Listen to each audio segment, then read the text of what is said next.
The Jayco Herald Sun Tour is a race that is stacked in prestige. The opening stage of the 62nd edition of the race starts in Mount Macedon on the feared climb before heading through to Bendigo. Yesterday in Melbourne, it was a fast stage, just 2.1 kilometres, the prologue, and it was Will Clark who came home to get the quickest time and take the yellow jersey.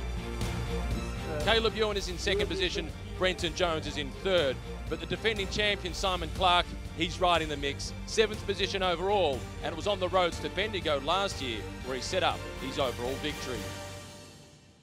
Mount Macedon and the Macedon Range is about an hour's drive north of the city of Melbourne by car, and scene today of the second day of the Jayco Herald Sun Tour. It is actually stage number 1. Hello everybody, I'm Phil Liggett. Alongside me is Olympic champion from 2000, Scott McGrory. Scott, yesterday evening, we were 25,000 spectators in Melbourne. We had a wonderful opening with the prologue time trial and a great win for the Tassie rider Will Clark. Oh, great victory by Will, and also for the dropback team. They were first and third with Brenton Jones on the stage. And what a great start for the Herald Sun Tour. Just a great place to have a bike race right in the centre of Melbourne. But look out for Orica Greenwich. They had 4 riders in the first 5 yesterday in a very short stage, the prologue time trial over 2 kilometres, and they'll be looking to go very hard today. It can, of course, all change today because this stage is over 146 kilometres. There are 2 first category mountain climbs, including the one we're actually standing on here in Mount Macedon. Scott, tactics today, likely winners?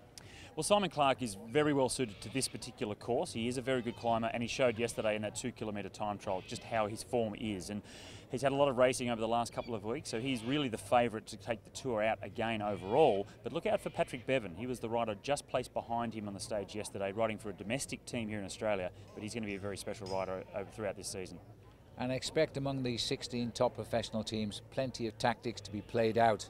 So let's talk tactics.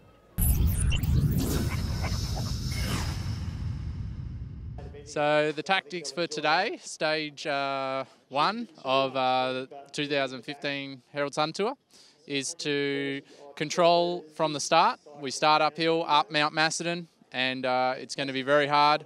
Could possibly be crosswinds after, so we'll have a lot of responsibility as the only World Tour team in the race. We have Mount Alexander in the middle of the stage, where Simon Clark, the defending champion, won last year the stage and also took the yellow jersey, so we'll be looking to be aggressive on that climb. If not, we'll have to make sure that the field comes back and we've got someone like Caleb Ewan for the finish. So as they all sign in here, the yellow jersey on the shoulder, Will Clark. This is a really nice ride by Cam Bailey. But let's hear from the riders and what might be happening on the road to Bendigo. Marco, you get to ride home to Bendigo today. What do we expect from the stage? It's going to be a difficult one to read, really, because the hills are so far from the finish. I wouldn't be surprised to see quite a small group go over the top of Mount Macedon even at the start, but whether they cooperate's another thing. So it's a really hard one to pick. It could be a bunch sprint, it could be a small group of 5 or 10 guys, so I guess we'll have to wait and see. Yellow jersey, it suits you. Yeah, I like the colour. It's yeah, nice to put on the first leaders jersey at the Herald Sun Tour. Yeah. What's the plan for the defence? Well, it's a pretty open race, really. So you know, it's such a short prologue. The time gaps are really small. So it's yeah, I think today we'll either play to hopefully ride for the bunch sprint, or also we've got some strong guys if it ends up in the breakaway. Daniel, your first time on these roads. Have you been picking the brains of some of the locals? Oh yeah, for sure. These hills are definitely some steep ones, so got to get all the inside knowledge that I can. Serge, you've been to Melbourne before, but the last time was for a holiday. How does this compare? Wow. Actually, I did some riding at that time as well, but it was like somewhere in November, December. It's about 7-8 years ago, so but it was a good time, and I remember a bit of the roads down here. I was staying at William Walker's place, and he's still a good friend of mine, and yeah, it's actually nice to get back on those roads and be in the sun again, and yeah, ready for rock and roll.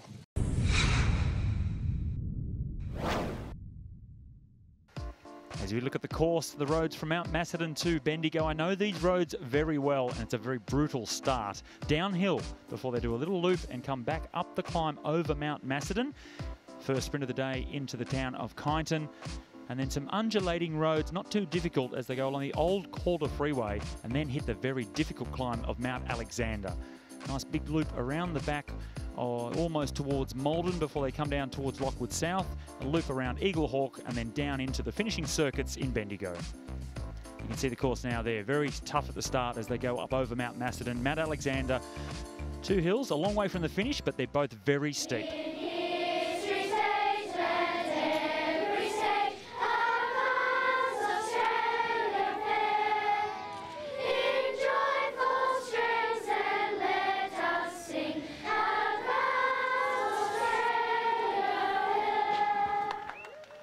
And well done to the youngsters of Macedon Primary School, and applause there too from Caleb Ewan, the youngster in the middle, and John Tavaro, a 3-time winner of this race and the race director, enjoying the moment.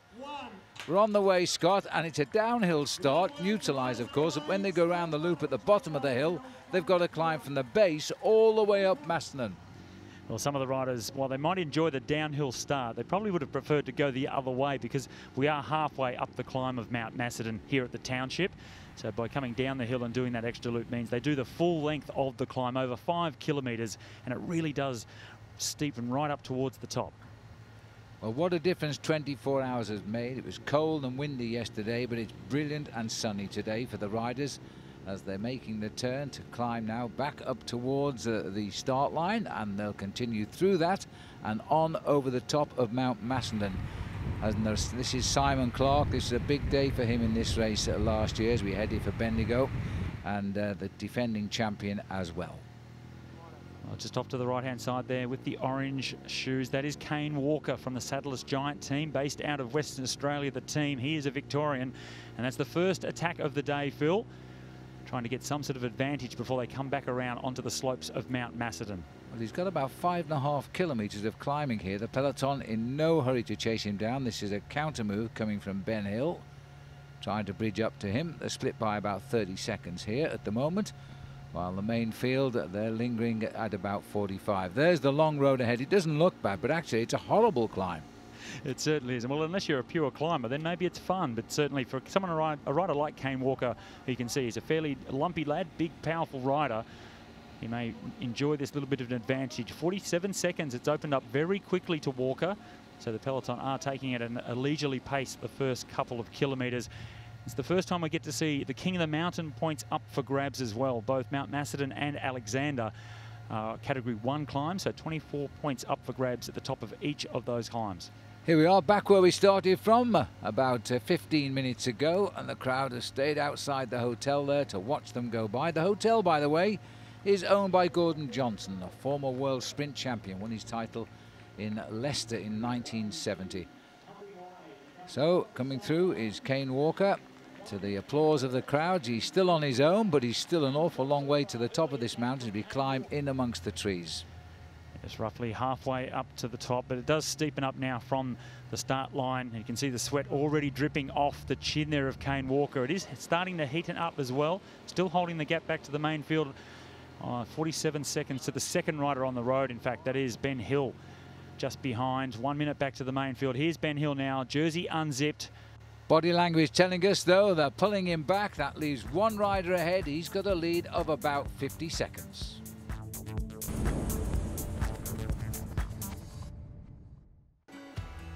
Plenty of nice views for the riders on the second day of the Herald Sun Tour. Today we go through the Macedon Ranges, blessed with a variety of natural features, including the gentle hills, winding rivers and simmering creeks.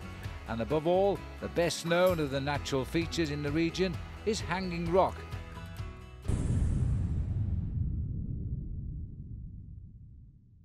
Good morning, ladies and gentlemen. Today we have the stage 1 of the Herald Sun Tour. Too many climbs if you ask me. There's 2 of them. We go right up Mount Macedon here, we go down. There's a good bit on Straws Lane actually. This is something that may not have been talked about too much. It's a bit of an optical illusion. It actually looks like you're going uphill, but you're actually going downhill. So I'm going to wait for that moment, wait till the confusion sets in, and I'm going to take advantage of that. So look out for the attack on Straws Lane. We'll be watching, Neil, but right now the attack being delivered here on the opening climb of the day of Mount Macedon by Kane Walker, but he's getting steeper and those legs are aching. And the sweat is certainly dripping as well. You can see the effort that he's putting in. Took the opportunity right at the start when the peloton was going slow to try and get a bit of a distance over the main field. This is Pat Shaw now from Avanti Racing, and you can just see the difference in the cadence between Shaw, who's being followed by Rob Power from the Jayco Under-23 national team, a superstar climber of the future in Rob Power there. But just the difference in speed between these riders here, Phil, and what we just saw from Kane Walker. This is Damien Housen who's coming up here as well, and at the back in the red is defending for the drag pack team. That'll be Lachlan Norris. This is starting to pick up a good tempo here, and not surprisingly picking up the tempo towards the top. They're pulling back in Kane Walker, but the field is in a little bit of difficulty at the back, stringing out here. On the left-hand side of the road, that is Cameron Meyer. Another attack here, though, from the Saddlers team off the front. Damien Housen from Orica Green Edge coming up also to protect the interests of that particular team. It's absolutely glorious part of central Victoria here as they come up through Mount Macedon. Beautiful estates and houses along the side. I don't think Kane Walker's worrying too much about that, though, as he gets taken over by his teammate. Well, that's a nice little 1-2 here by the team. Realising that Kane was in trouble, they've taken over the running here, and it looks to me as though we've got his namesake here as well, because this is Mitchell Cooper, the Aussie, who's going by and gone by pretty smoothly. So he's still in with a chance of taking the 24 points available in the Budget Forklifts King of the Mountains prize at the top of this climb. But this is ominous. This is Orica Green Edge first and third, and Rob Power in the middle. Damien Housen on the front of the peloton now, so you can tell just how much the tempo has picked up. You look right back down towards the back of the peloton there. You can see the gaps really starting to open up now. Looking to the shadows amongst the trees here now as we nose our way up Mount Macedon. The peloton, no time for talking here. There's a lot of riders under big pressure there. This is a big tempo here by Damien Housen, and it's hurting the field. Rob Power, we talk a lot about him, Scott, is right there at the front in the white jersey.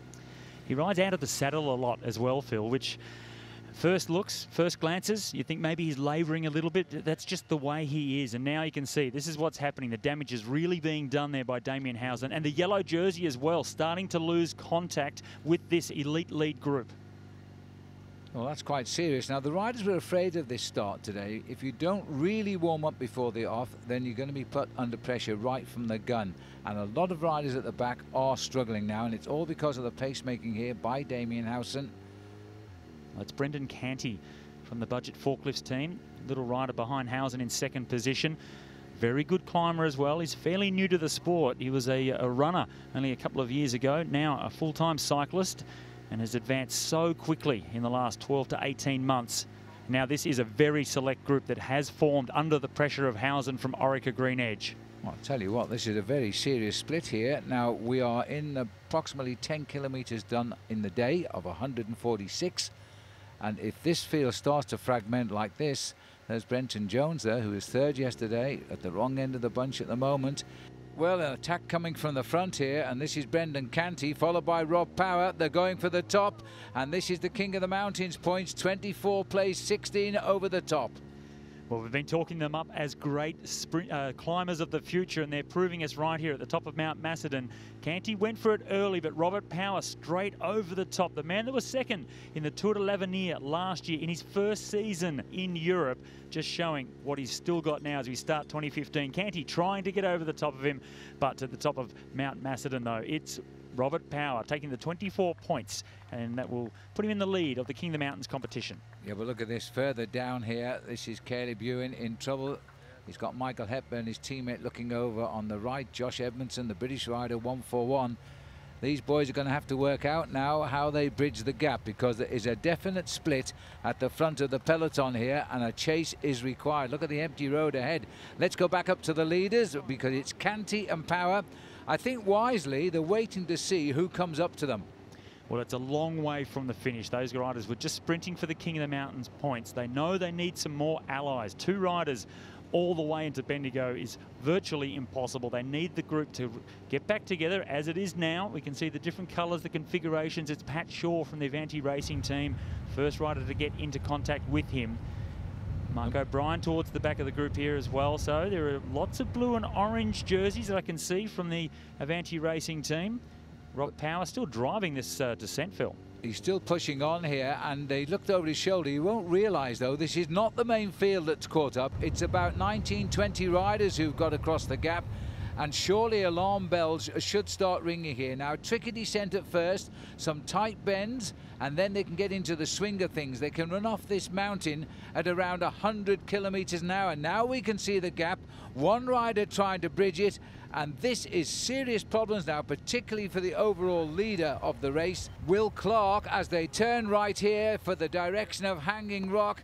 I'll tell you what, it's a serious race, because I've seen Simon Clark, the defending champion, is in this break.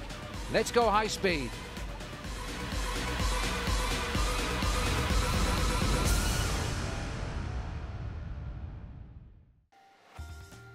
Next stop for the riders on today's stage of 146 kilometres is Malden, an old gold mining town and now a beautiful town full of coffee shops and great snacks. Its heyday was home to 3,000 Chinese workers. And by the way, a recently restarted steam train runs between Malden and Castlemaine. These boys won't see that today because they've got themselves into a move here. 129 kilometres to go. We've got 21 riders dictating the race pattern, and some of the big names are here. Well, looking back at the peloton here as they go past Hanging Rock, plenty of scenery on offer, and I think some of them are now starting to look left and right and checking it out as well, because the pace has really come off in the main field. The danger here, Phil, is so many of the teams are represented in this lead group. There's only 5 teams that have missed the move. They'll be the teams that will have the responsibility of trying to chase it down. All of the teammates of the riders in the lead group would be quite content, except perhaps, Phil, for the Drapac team. We see Cameron Bailey here trying to bridge across. He's seen the desperation. He knows he has to get there. He's such a strong rider, Cameron Bailey, as well. Wouldn't put it past him that he might be able to make his way across the bridge. But it's the Drapac team of the leader, Will Clark. There's only Lachlan Norris from Drapac represented in that leading move. That's a dangerous position for that team to be in. Well, I think Cam Bailey there is seeing the ship sail away. He's not going to make that bridging of the gap. He doesn't have a teammate up there either. And this is the most serious attack of the day, and I can't see this field actually closing them down because there's no one to chase them down. There's only 5 teams in the group, and he's given up. He knows he's missed the boat, and he's talking about them having gone on the descent from the climb of Mount Macedon, and there's the first gap, 1 minute and 50 seconds. In this group is Simon Clark, the winner last year overall, and indeed the man who scored into Bendigo last year. There's the back of the main field, and the yellow jersey on the shoulders of Will Clark looks today as though he'll be back in team colours tomorrow. Not looking too happy there, unfortunately. They've got the right riders. We see Simon Clark, the defending champion. He made it into the move. He's such a smart rider, obviously very strong as well, but he knows where to go, when to go, and he's once again found himself into a breakaway move. Lachlan Norris is the rider from Drapac that Will Clark has out there. If they were going to choose a rider from Drapac to put into that front group, he is the man they would choose, Phil. He's the best climber of the riders they've brought to this race. Simon Clark, well, he perhaps is the best climber in the race. Been a good move by the Avanti team as well, the team of Neil van der Ploeg, who we spoke to at the beginning of our programme. Well, Neil hasn't made it, but he's got 4 teammates who have made it, and that could be significant. The pace being picked up, everybody enjoying. This is the old road here, running parallel with the Calder Freeway.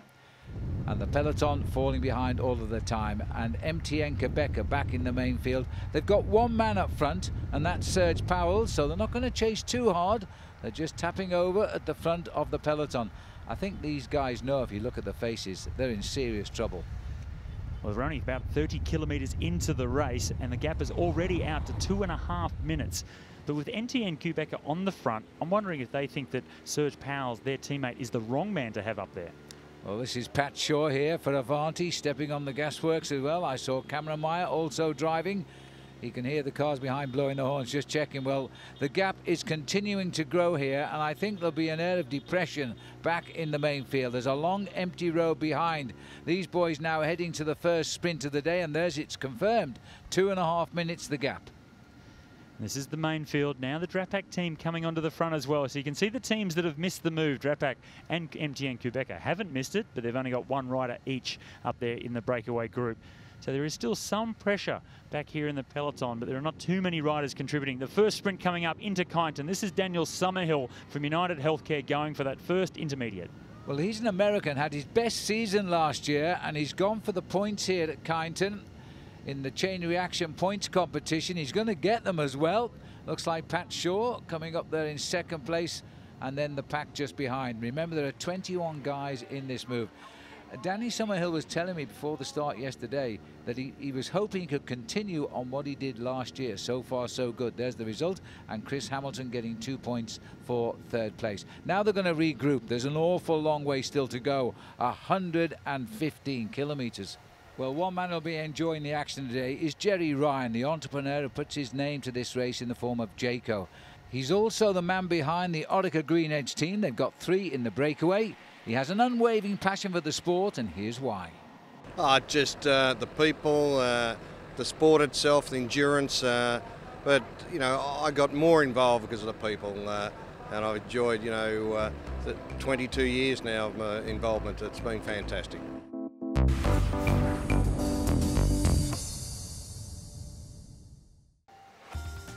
The Jayco Herald Sun Tour's final stop today is Bendigo, once a mining capital and home to George Lancel, thought to be the world's richest man at the time.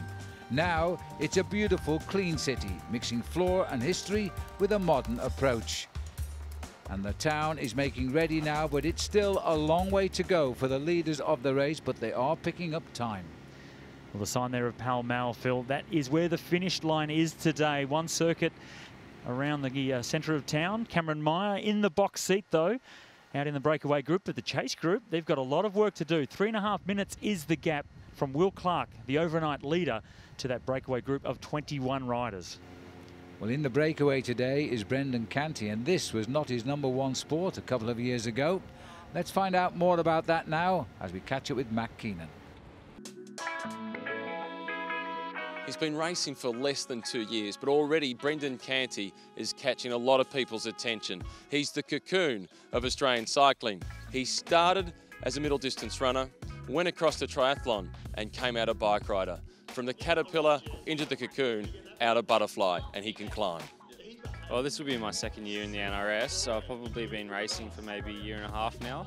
My first race was Stratford to Dargo, I think at the end of 2013. Well, I actually went off to win that race, and that was a big surprise for me, and I guess that's what sort of catapulted me into the sport of cycling. Is when I went into that race, I was still running, did some boundary umpiring for part-time work, and I was racing in cross-country. So it was a big surprise for me to go off to that race and win it, and then from then on there were a few teams who were interested in what I was doing and what my ambitions were for the following year, and that's where the transition started to cycling. We probably thought last year we were a little bit undermanned on the climbing side of things, so yeah, he's been a good addition to the team, and he's probably going to strengthen that side of our team as well. I am pretty new to the sport and I'm not really sure how far I can go. I think the exciting thing for me is that I'm showing progression constantly, so every time I look back, you know, the previous month and the month before that and the month before that, I see signs of improvement, and with more racing that I do, I'm gaining a lot more experience, so who knows how far I can go. Yeah, I think especially Cadell's race was really good signs for Brendan, just because it wasn't just a climbers race. Like, there was a lot of other things like the crosswinds and all kinds of stuff that goes into that race, so I think that was a good sign for him. And looking at the guys that I finished with you know, Cadell Evans was just in front of us, but you had Richie Port in my group, and it's very exciting to see that I'm racing with those guys and competitive with them instead of watching them on TV a year ago while I was still running. I've got you marked down as one to watch for Arthur's seat. I hope so. It's hard to say, you know, it's late into the tour. I'm not sure how the legs are going to be after a few days of long stages, but that's definitely something that I've had my eye on ever since I knew I was racing this tour. He knows that climb up the back of his hand as well, so if we deliver him in a good condition on that final day, I think he's going to be right at the pointy end of the race for sure. Well, there's no prizes for guessing what his other sport was, and it's all going well today for him. He's in a leading group of 21. He's had a second place on Mount Macedon, and Mount Alexander is still to come. 88 kilometres to go. Cameron Meyer and Simon Clark just talking tactics now. They've had a moment of a breather, a bit of a pause out in the breakaway group. They're working very hard. And it was Pat Shaw from the Avanti Racing team putting so much effort into organising the group, because there are 4 riders from that particular team. 3 riders from Orica Green Edge as well. Chase group still lined out, so there is some pressure back here in the main field. But all of the big guns, all the powerful riders, they're out there in that breakaway group. I'm not sure there's enough strength as we see Matthew Goss for the first time back in that peloton. Yes, all of these riders are captured in the pack now, which is falling away. We're over 5 minutes behind now. The yellow jersey on the shoulder of Will Clark. He knows now he's not going to recuperate this time gap by the end of the day. Everybody concerned. Henrik Edant, once the winner of the fastest classic in the world, and he held that record for some time. Now the team manager of the American United Healthcare, and they have 3 riders up here. They've done very well, haven't they, the American team? Especially coming out of a northern winter, straight into the southern hemisphere. Very important, as you see from Simon Clark, to keep the nutrition levels up, keep the glycogen levels up, keep drinking and eating the whole way through. And the New Zealand champion, Joe Cooper, recently crowned in the road race. It's the left turn here onto Mount Alexander. This is where it's going to get very tough for the riders. Still a long way from the finish, but look at the pressure being applied from Cameron Meyer as they start the climb of Mount Alexander. Well, Lachlan Norris is just about hanging on. So too the British rider Scott Davies, and behind him is Pat Bevan, Robert Power. But look at this, Scott. The split is forming in the lead group.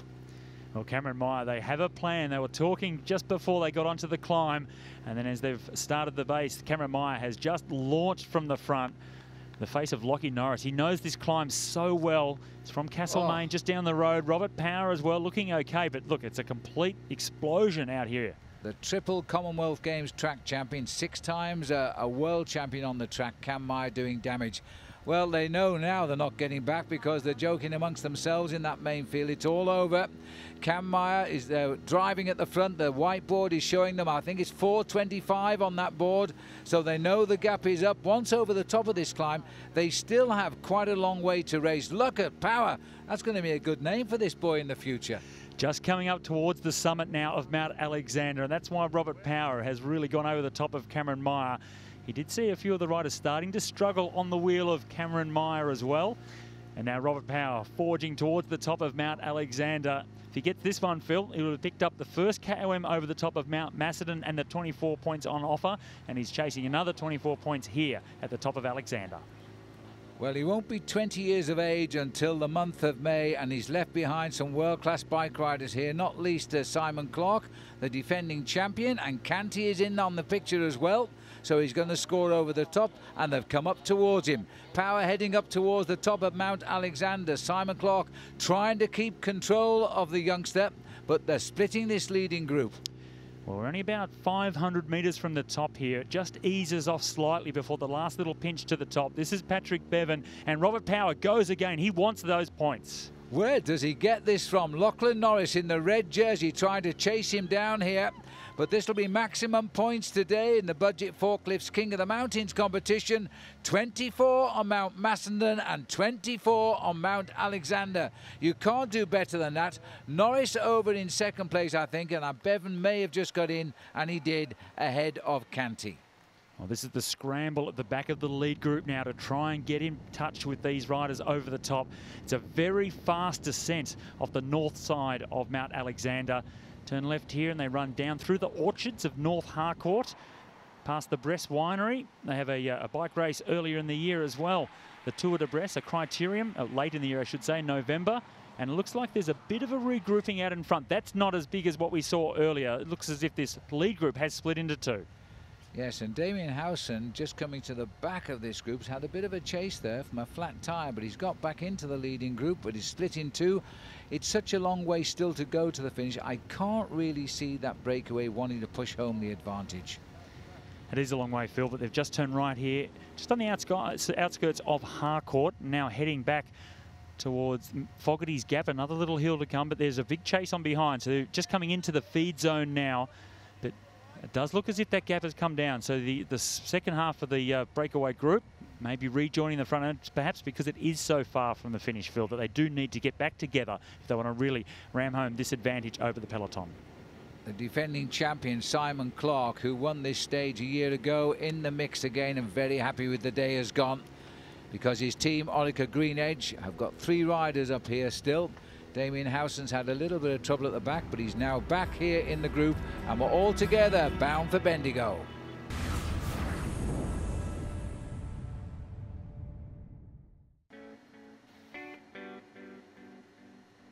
Directly opposite the finishing line today in Bendigo is the beautiful Shamrock Hotel. It's a grand 19th century hotel in the centre of Bendigo, and it's situated on Pall Mall, the city's main street.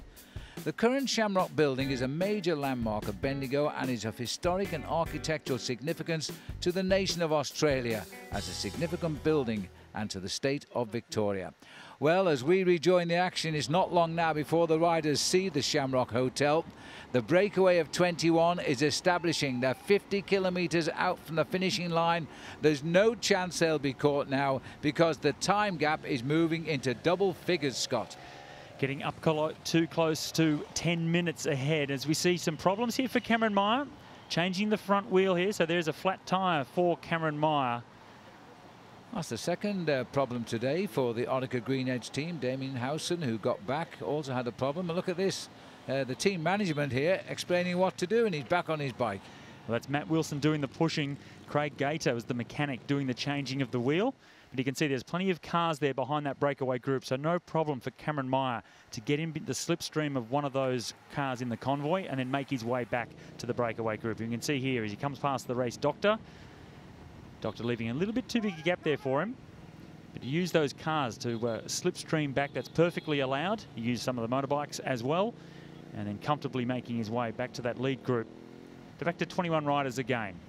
Well, he's had a marvellous career already, and he's still a very young man, Cameron Meyer. 3 gold medals in the Commonwealth Games in Delhi in 2010. Phil, one of the highlights of my commentary, my very short commentary career, was commentating Cameron Meyer win the World Championships points race in Melbourne in 2012. It was an incredible performance. Shake of the head there from Matthew Goss, Sam Bewley from Orica Green Edge as well. They realised that this stage is not going to be won by those riders, or will it be Will Clark? He's going to lose the yellow jersey today. Just riding past the lilies. The leaves come later, by the way, as we head out to see the riders here. Now just thinking more of water. There's no challenge coming from the back, but they're soon going to have to start to work out who is going to win this stage from the front. And Simon Clark did it a year ago. He certainly did. Set himself up for the overall victories. You see Patrick Bevan getting the... it's a stocking full of ice to try and cool them down, put it down behind the neck there. And it's Andrew Christie-Johnson, the team manager, that was handing up all of those bottles and ice cubes for Patrick Bevan. But Simon Clark used this stage 12 months ago to set himself up for the overall victory. 2 years ago, it was Calvin Watson who was second on the stage into Bendigo, and he went on to win the overall title as well. Joe Cooper from Avanti Racing this time. And Cameron Meyer stocking up here. I'd be quite worried about Cameron Meyer, quite frankly, because everybody's watching Simon Clark. Now the time gap is 12 minutes now. Still gaining. All the impetus has gone out of the chase. 25 kilometres to go to the finish. The 21 riders are still all intact. And remember, they went clear 12 kilometres into this day. And there's a move on the far side. Howson. Well, now things start to change. They were kind of allies for a long time, all working together against the main field to get that advantage up over 12 minutes. And now they're thinking about the stage victory, and it's Damien Howson from Orica Green Edge, the first rider to go on the attack. This changes the whole feeling within the group, Phil, doesn't it? When those first attacks come, then a lot of negativity starts to creep into the race. He's being marked there by Michael Torkler as well, also budget forklifts. They've got 2 riders in this breakaway with Brendan Canty.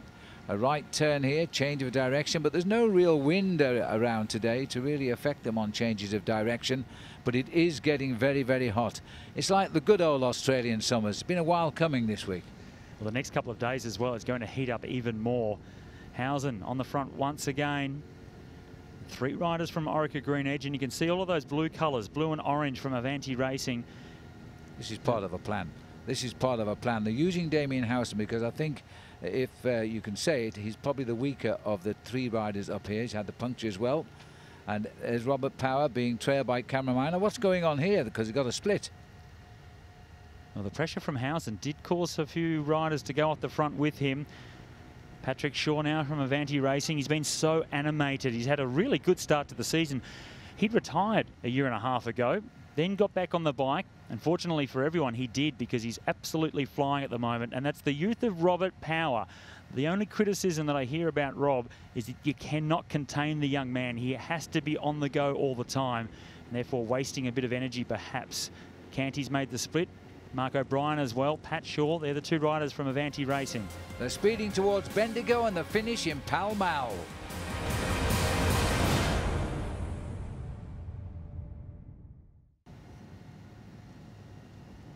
Welcome back. It's the second day of the Jayco Herald Sun Tour. The 21 riders have come back together. They're just 8 kilometres out from the finish, and we have an attack. Damien Housen. This is the third or fourth attack that he's put in now, just trying to put everybody under pressure, hurt the legs. Really, it's all about a counter-attack from either Simon Clark or Cameron Meyer, his teammates from Ora Green Edge. Meyer it is. Joe Cooper, the New Zealand champions, on the wheel as well. He's gone from a long way back, Cameron Meyer. Uphill as well. It's Robert Power that's trying to go with them. And also Serge Powell's gone with him there and just tagged onto the back. The rider in black, the Belgian rider who's just joined MTN Quebec, the South African team. And he's only won one race in his life, but what a race he had in 2009. The 15th stage of the Giro d'Italia. The rider in black and white. And these two, they couldn't hold the speed of Cam Meyer.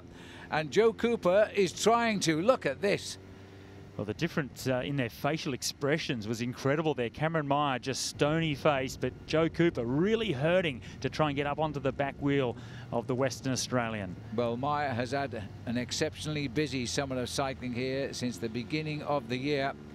He comes from Perth, but he's seen nothing of his home. He's been racing in South Australia and Victoria, while Joe Cooper has come across from New Zealand as the new New Zealand road race champion, but he's hanging on here. Look at him. He's also the current overall series winner, the National Road Series here in Australia from 2014. But Phil, you said this was going to be the tactics of Orica Green Edge. Damien Housen was putting those attacks in just to set it up for one of these riders. Would it be Cameron Meyer? Would it be Simon Clark, the winner from last year? Well, it was Cameron Meyer. It was only one attack and they were gone. Well, Cam is on fire here. Former winner, by the way, of the Santos Tour Down Under. He's run most of the major stage races around Australia, but he's never won this one. He's setting himself up here now. Two riders who finished well in the time trial, going head-to-head and still got the gap. Now, if they do stay away, they get small time bonuses at the line. 6 for the win and 4 seconds for second place. Meanwhile, Simon Clark here keeping an eye on everybody else because there's been another attack. Well, it's Torkler and Norris were the riders who were trying to get across to the two leaders, but it was Simon Clark, closed them down. Cameron Meyer not happy with the New Zealand champion, shake of their head. And we have noticed, Phil, he hasn't come through to do a turn at all. It's been Cameron Meyer right from that attack. I don't think he can, and that's he's totally honest truth there, although Cam Meyer was shaking his head. Well, this is the finish line, but we are now 2 kilometres out because we're going through the Frank McCaig Memorial Special Sprint there, and onwards we go. And they've only got a few seconds, but it might be enough for 2 kilometres. This man could do a 4-minute ride over 4 kilometres. Well, you'd have to put the advantage to Joe Cooper coming down to the sprint at the end after these 2 kilometres. He's been able to sit on the wheel of Cameron Meyer. It's easy to say it, but obviously it's been very difficult, just the speed that Meyer has been setting. Heading up View Street now, down Barnard Street. They'll turn right into Park Road, down into Bridge Street, and then back onto Pall Mall for the finish. And now he's looking over his shoulder just to see what the gap is here. He wants Joe Cooper to come and do a bit of work. Forced him to the front, shaking his head once again. I'm sure Cameron Meyer will use that anger towards Cooper in this 2-up sprint now. But the gap is going to be really closing down between these two riders and the Simon Clark bunch behind. Well, obviously they both want to win the stage, but the stage race is all about time gained over the rest. And they're throwing time away right now. But as we start to go, that's a nasty kick there by Joe Cooper as we head down towards the finish. We've got another sweeper into the finish. So Cooper has gone very early, but look at the speed of Cam Meyer. He really has been the man of the race today. Totally inspired, opening up the gap and pulling away here. He'll get the win bonus of 6 seconds plus the real time gap over the rest. They're in the backdrop. Joe Cooper gets second. They should be the top 2 overall in this race. Well, that was an incredible performance. He did all of the work out in front and then still had enough to out-sprint Joe Cooper. Simon Clark. Congratulations from him. He was 4th across the line, Simon Clark, just pipped by Patrick Bevan for 3rd. Cameron, last year it was Simon Clark who won here, went on to win the race overall. What's your reaction? Yeah, I'm really happy. It was a hard day out there. I mean, from the first hill it was on, and you could see there was 20 of us away, and that's the way it stayed all the way to the finish. So there was lots of attacks in the end, and I just had to buy my time for the right move. And I love that sort of race. I mean, 20 guys, just like it used to be on the track with the points race, and trying to judge when to make that move, and I made the right one. Brought an Avanti guy, which was perfect. He didn't want to give me a turn in the last 10K, which I got a little bit angry with, but I was still managed to have enough in the end to win, so I'm really happy. My role was to, mark Cam, and, when he went, I was, able to respond, and it was probably one of the hardest 10Ks I've done. And, I mean, the plan was, try and keep it together for a bunch kick for Paddy, who cleaned up the bunch kick, but, bike racing, had it that Cam and me ended up the road. Can one of you Kiwis get that yellow jersey off Cam? I think so. I think, if we play our cards right as the week goes on, we've got 4 guys in that front selection, and we'll use that to our advantage, right down to Arthur's seat. Well, the Drapac team, they lost the top places overall, but they have got Lockie Norris up in 5th. 1st and 3rd after the prologue time trial, but you missed the move today. Was it a good or a bad day for Drapac? I wouldn't say it was a great day. We only had Lockie up there in the front group, so it was quite a big split that went on Mount Macedon. We really needed more riders in the front, but I guess we just didn't have the legs really. It's quite a hard split, so yeah, it was a bit disappointing that we didn't have more in it. The winning move was probably actually the 20 men that went away on the first hill on Mount Macedon, and then from there the actual attack that I did at 10K to go. I brought Joe Cooper away with me, and at 10K to go it was just head down and drive it all the way to the line, and then made sure I win the sprint to take the bonus seconds.